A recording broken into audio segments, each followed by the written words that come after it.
Good morning. I heard the other bell ring.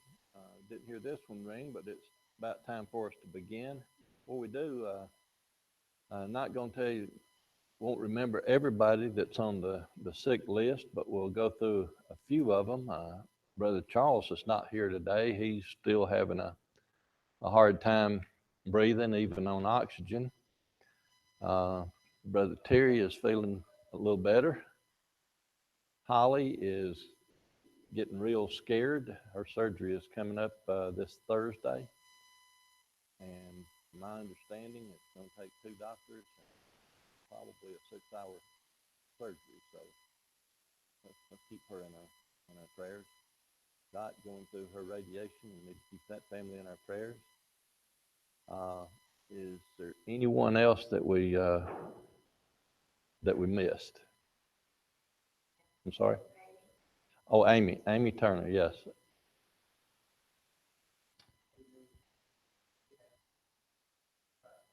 All right. Amy's looking forward to moving to rehab in Prattville here shortly. Don't have a time on that yet. Yes, ma'am.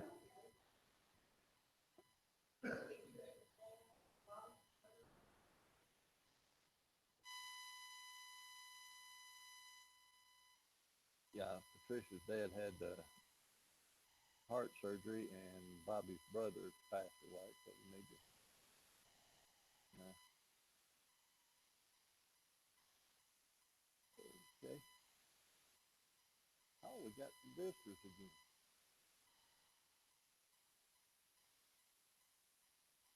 Well, since you're late, would you mind leading us in a prayer before we begin study?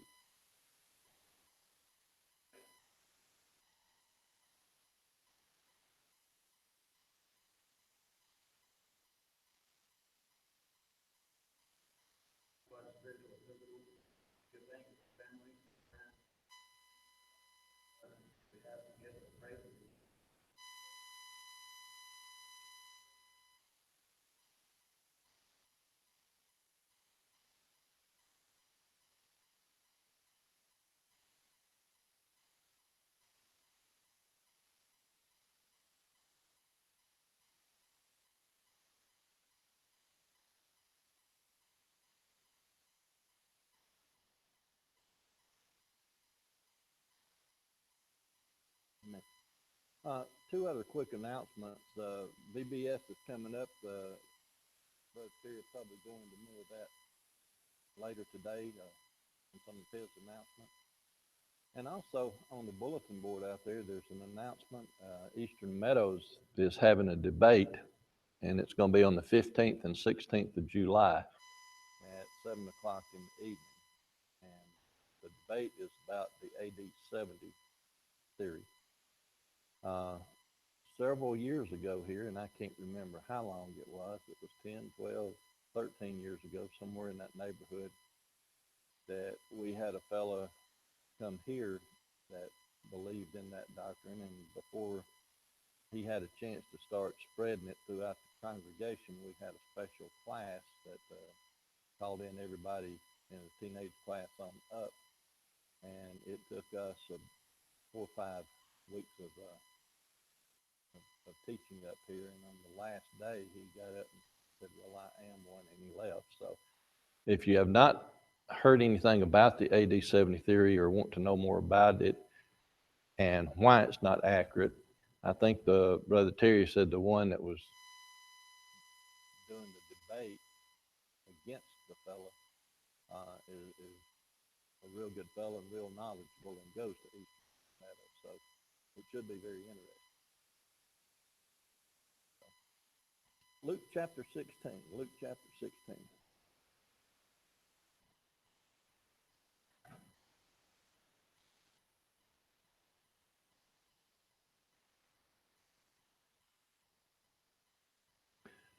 We are continuing on our parables, and this one here is, to me, is a little odd in comparison to some of the others. And the way it starts out, he says, "And he said unto his disciples." Now, what would be our understanding here of him talking to disciples?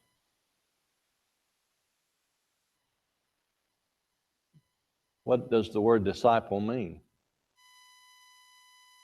Followers. So it's not necessarily talking about those that come to be known as his apostles, but his followers. But somebody read verse 14 in this same chapter for me.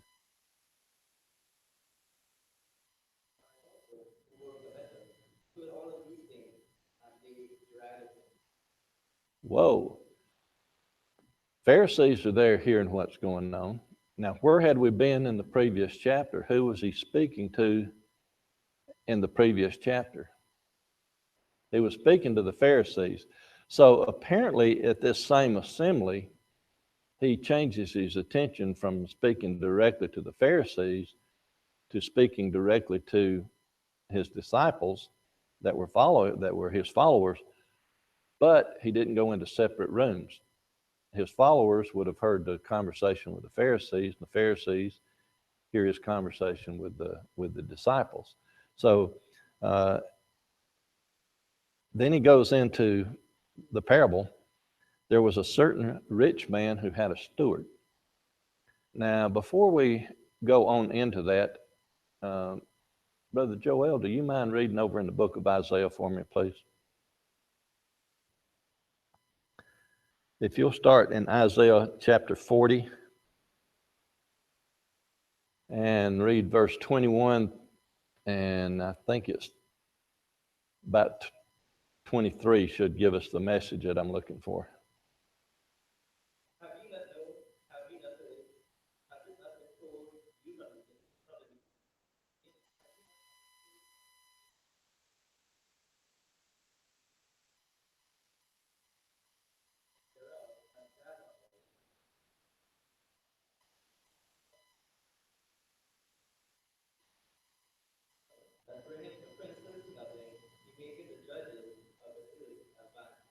Okay, yeah, that's fine. The reason I had Brother Joel read that is there was a rabbi by the name of David, and his last name, depending on which commentary you look in or how you look him up, it's either Kimhi, Kimhi, or you might find him as Kimchi, Kimchi. But he lived 1160 to around 1230, 1235, somewhere in there. And in his commentaries, in one of his documents, when he looked at basically what we're looking at here now, when we went back into Isaiah, he looked at it as though that God is the rich man. God is the owner. God creates everything. And man is then the steward.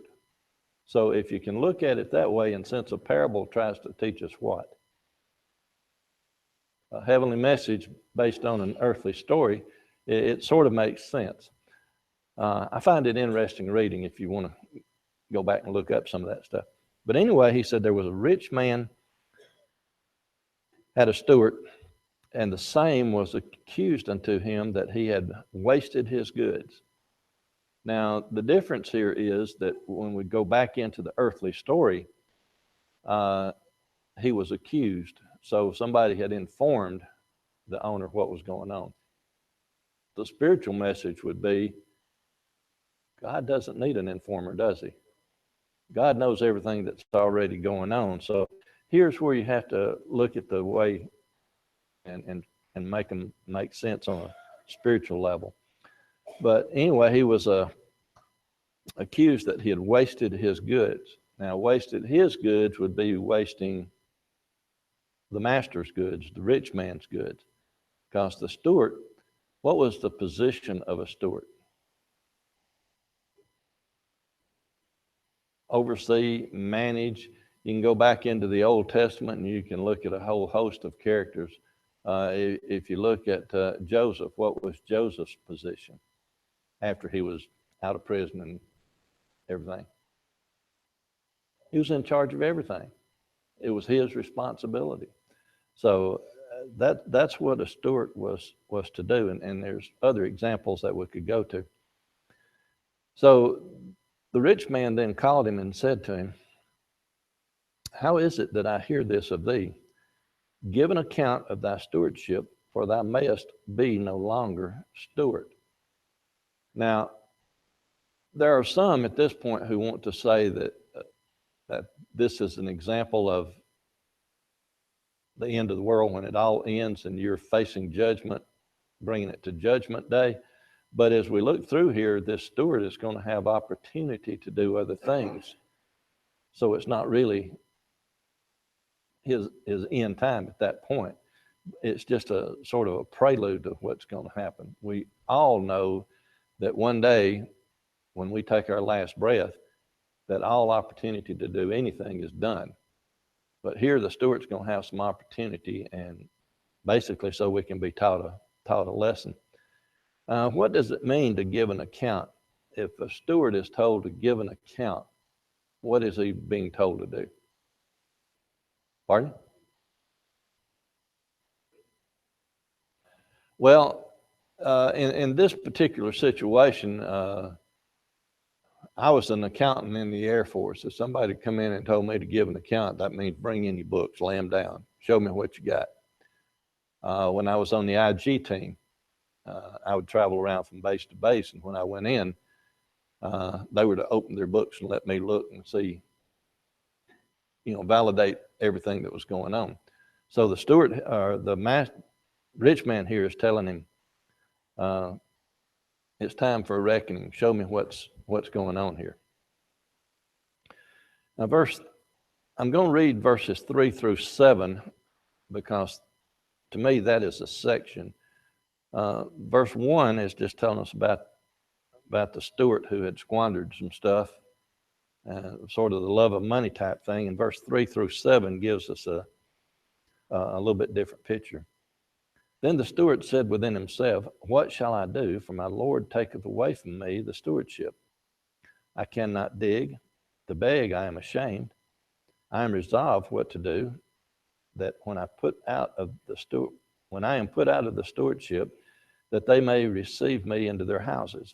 So he called every one of his Lord's debtors unto him, and said unto the first, how much owest thou unto my Lord? And he said, 100 measures of oil. And he said unto him, take thy bill and sit down quickly and write 50. Then he said to another, and how much owest thou? And he said, 100 measures of wheat. And he said unto him, take thy bill and write 80. Now this is what I meant by it's not his final judgment day, because here he's having an opportunity to do some things. Now we back up and look at verse 3. The steward said, what shall I do? The Lord's going to take my stewardship away. I cannot dig, and to beg I am ashamed. We need to break that verse down just a little bit. The steward, when he said to himself, what shall I do? Any of you ever lost a job, just on the spot, lost a job? Or anybody ever run into a situation, been out on a fairly deserted road and a car broke down? And the first thing you say, what am I going to do? I can't fix cars. What am I going to do? So I take it to be that this is sort of what he's going through, that all of a sudden, the man that's got, holds his future says, you're out of a job. And now he says, uh-oh, what am I going to do? And because then he goes on to say, I cannot dig. Now, when we think of dig today, we think of ditch diggers and people that do manual type labor. But dig in the scripture generally refers to tilling, like you're into agriculture, that you're out farming and things of that nature. So if we just look at that one little section where he says, I cannot dig, is that because he doesn't want to, that he physically can't, or because he doesn't have the knowledge? Okay. Okay. I think we'll learn a little bit later that he, yes, Brother Clunch.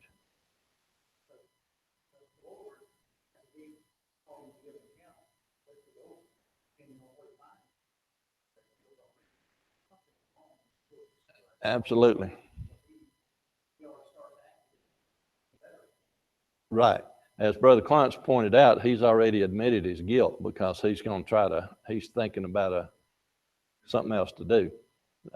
The rich man, the master, hadn't looked at his books yet. I think what we're going to find out is that he physically can, it's just that he doesn't have the knowledge because of the position he's been in all this time. Because he then says, to beg, I am ashamed. Who begged in the first century?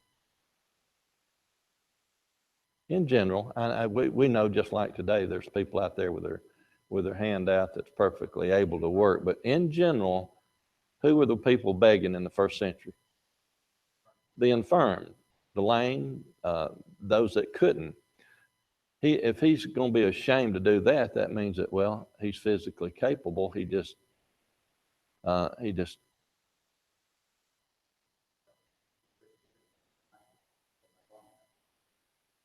okay. Well, strong enough could also be mentally strong. I think we saw that this past week in some Senate testimony, but beneath his dignity and such. Okay. So then he says in verse 4, well, before we get there, since we brought up the current state in the United States, let's just do that. How many people do you think are on the dole today that are physically able to work, but they just don't want to, and they're getting all kind of help from somebody else? We're not going to throw out numbers, but let's just say a great portion of them, right? All you have to do is park in any parking lot that you want to and park by the ones that have the handicap parking. See how many of them drive up with a handicap sticker on their vehicle or hang one on their mirror, and they get out, bounce around, and walk back and forth like they hadn't got a care in the world. There are no issues with them at all. And you can go to other places. You can look at the fraud end of it. There have been cases documented where, well, this one particular woman driving a Cadillac went to about 3 different states in her Cadillac and would be getting food stamps from she was registered here, there, and yonder to do things. I think back in those days, and I think it should be the same way today, if a person absolutely has the need, physically, mentally, whatever the cause, we are duty bound to help that person. As a Christian, morally, we're to help them. If a person is physically capable of work, if possible, we need to put them to work. What does putting a person to work do versus giving them a handout? Helps them with their pride, their dignity, and builds their skill level and all those things. So we help them in that way if necessary. Okay. Brother Conyers just said, and that's absolutely true. You give a man a fish, you feed him for a day, you teach him how to fish, and what have you done? Fed him for a lifetime. So I think that's where we go with that verse. Verse 4 then says that this is the fella, the steward. I am resolved what to do. Okay, he's made up his mind what he's going to do.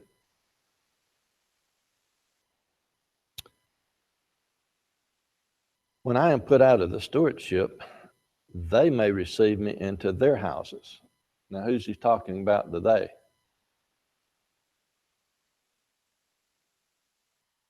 Who are his friends at this point? Okay, he's about to make friends with the people that owe his Lord money.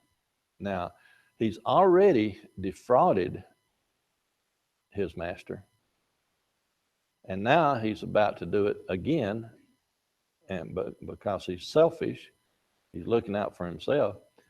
And the reason I say that is if I haven't let's just use me. When I was in the accounting in the Air Force, if I had not been doing things properly and let people owe the government money that they shouldn't have, and then I said, well, okay, give me half of it and I'll make things right. What have I done to my employer? I wronged them by not doing my due diligence to take care of business to start with, right? And now selling for half to basically ingratiate myself to the ones that owe money. What have I done to my employer? I've now cheated him a second time.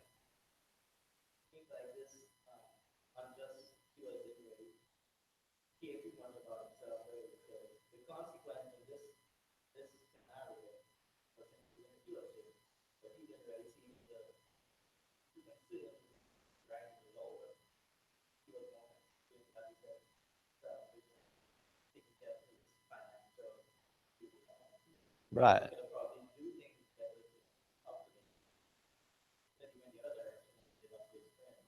And as Brother Terry said, he had already admitted what he was wrong and what he was going to do because the books hadn't been even open yet, and now he's going to go into this added thing here.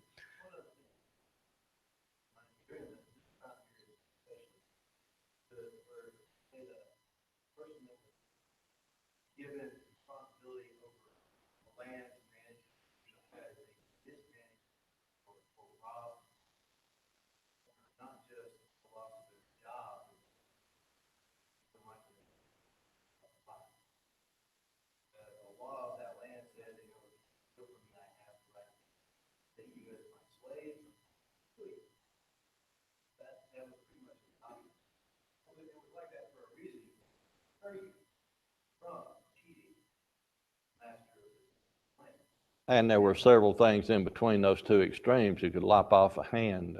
They generally cut off the right hand of the thief to mark him as a thief and things of that. Yes, sir.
Yes, sir. I wasn't going to get too deep into the measurement.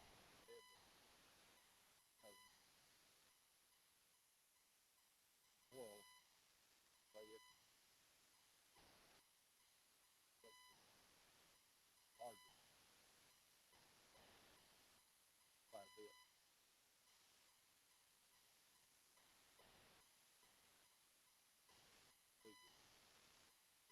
But I think that look out for themselves.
So in verse 5, when it calls that is owing money, asked the person how much he owed. It was oil, but the wheat makes half. Then when you got down to the wheat, how much you owed, four scores. What is four scores? 80 or 80%. So one to give 50%, one to give 80%.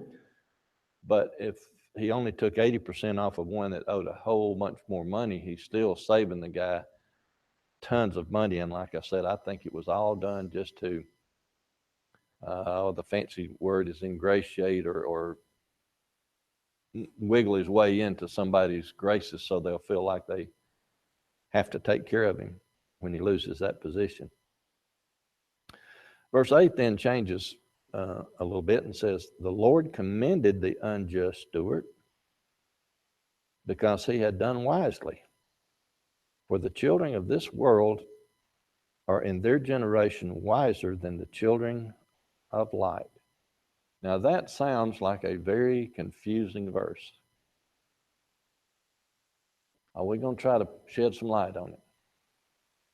If I can't, Brother Terry can. Yes, sir.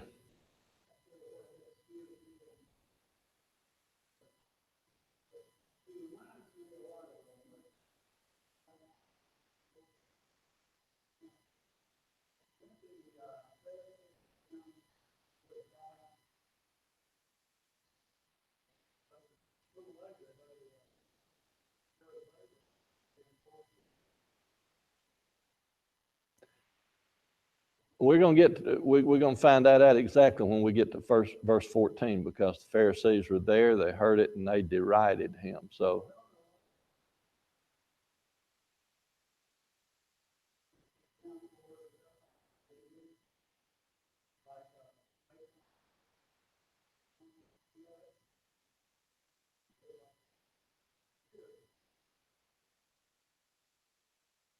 well, if you really want to boil it down to that, Brother Golden, he said, doesn't some religious groups today do the same thing? If you get right down to it, anybody, any religion or any non-religion person that does not obey every word in here, if they add anything to it or take anything away from it, aren't they in that same category? I place that even to those congregations of the Church of Christ that are not following exactly, because we know that some of them start not following, and it's not long before they change their name to something else. But I think that's what we're going to find out here is that everything has to be dot the I's and cross the T's, so to speak. Brother Joel?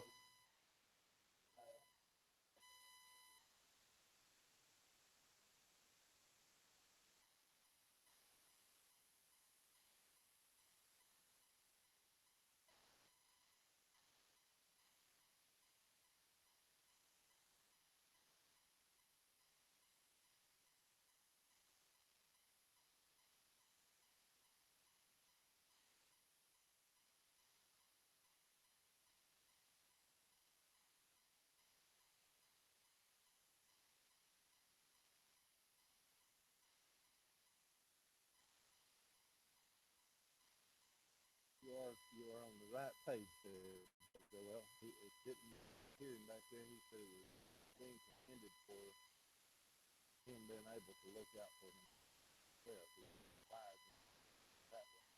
Got two hands. Let's take Brother Scott and Brother David.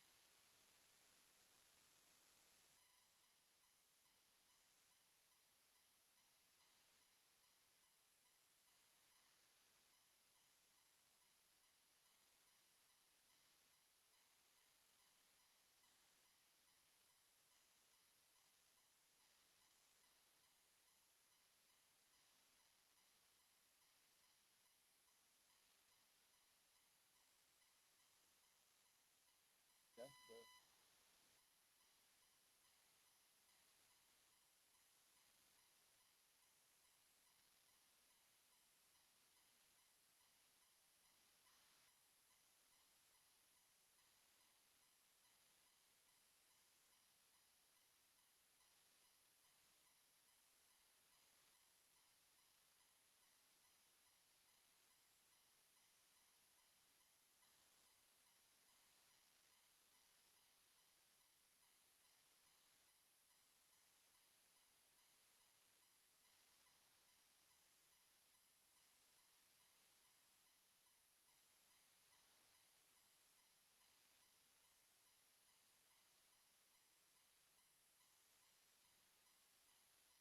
okay?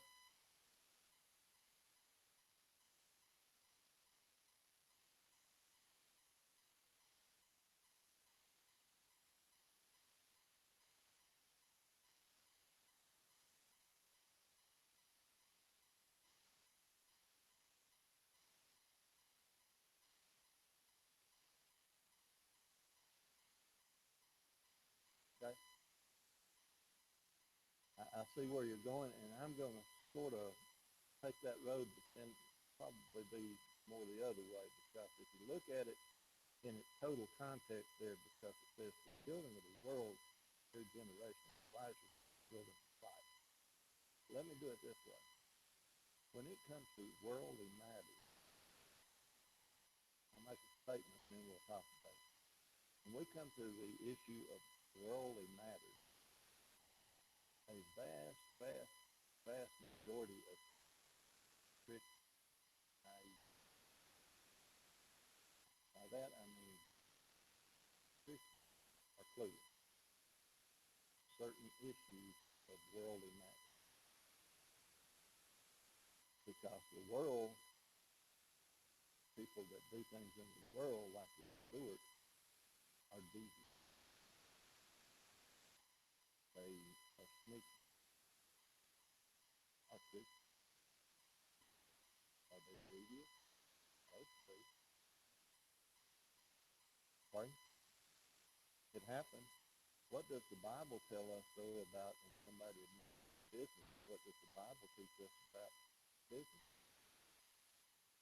We're supposed to be honest and upright in everything that we do, paraphrase. But I'm taking it that that is what is being talked about in those who are teaching. Stewart was being talked on what he knew and how he was taking care of that, even though he was wrong on other things. But when you compare worldly people with Christians, real Christians, true Christians, they're world in worldly matters. They are just, I guess if you take it this way, person that has been a politician all their life,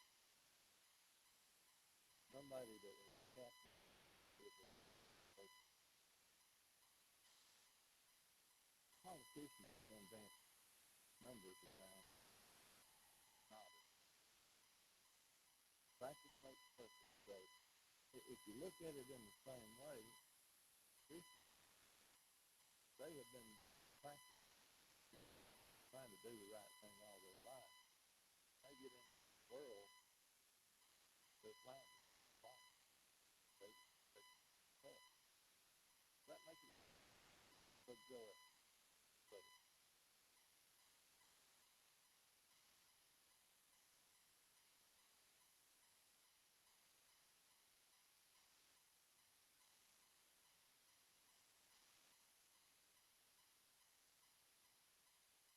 right, because it wasn't complimented being righteous, it was complimented obedience. Uh, you'll be turning to Matthew 13:2, but go with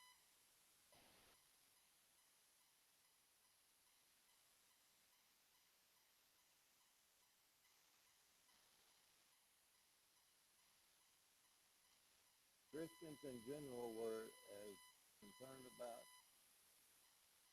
spiritual matters they were worldly matters. Brother Fine.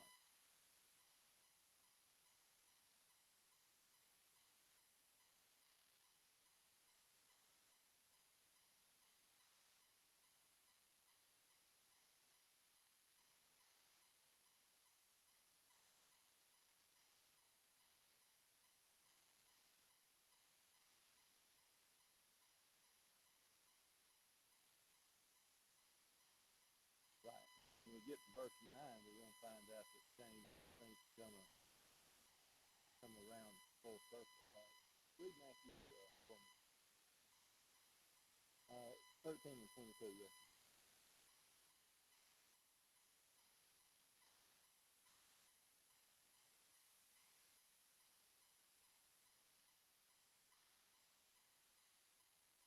Okay.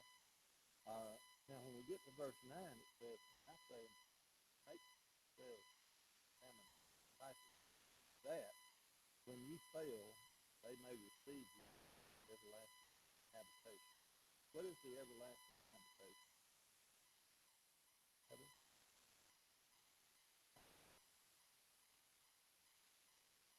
Depending on which way you look at it, that's what you've done. So that's correct. So here he's telling them that if you're with the unrighteous, you're going to go the wrong way. But if you are in righteous, you'll be going the other way. Make yourself sin righteous that fail. They may be. Follow that up with he that is faith that will lead. Faith he that is just does not overcome. So what they're saying there is if I'm you entrust me with a little something, I'm faithful. You can trust me with a lot. Right? And verse 11 then says, but therefore you have not been faithful in tools and fitness and stuff through riches. Through riches here would be heaven. You're still in Matthew 6, verses,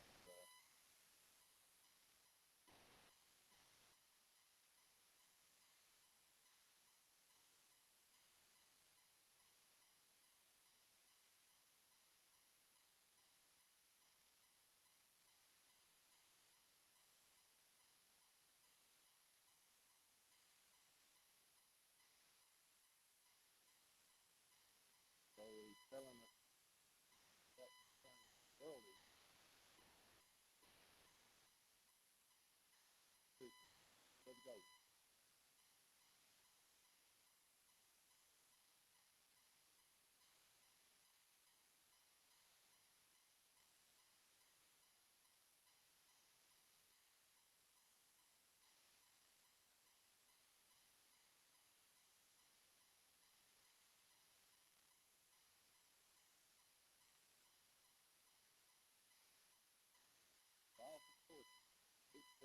years, 14, we're all told to get the hard, all that. Brother Luke got up, so let me finish the preach a little bit. Verse 12, and he had not been faithful in that which is other, he shall give you that which is own. Not in the expected reward, but expected to others. There's no servant serves his master. Patient will be us, or else it will hold him. Five cannot serve God. You can't be in and of the world, so be God. The whole parable, feeling greed, selfish, take care of somebody else's stuff so that God will be home. Question and comment. First question.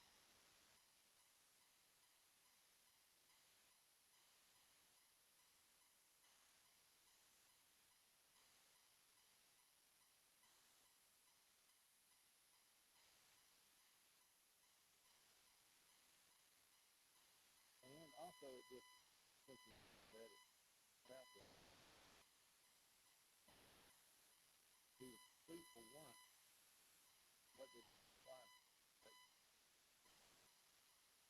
for the truth? Buy one, what you do, cover that line. Or lies. So once you get started down that path, decide to right.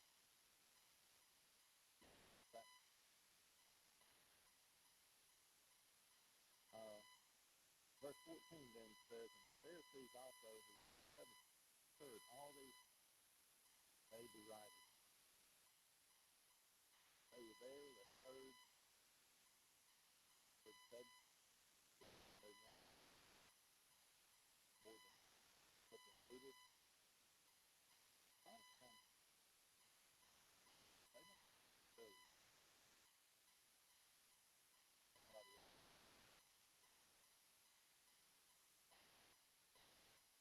Here, heavy, riding, fun up. So that tells you that they were Christians of the world. Verse 15 says, said unto them, ye are they that justify yourselves. God knoweth your heart. They abominate God. Brother Golden had mentioned giving. Saved by the bell. Very briefly, that's why we do not record here. He goes, you put your money in the collection plate, that is to God. You are the one speaking about two persons. Each individual is only in God. Don't give, make it known so that other people look. So we are to do things pleasing God. Thank y'all so much for all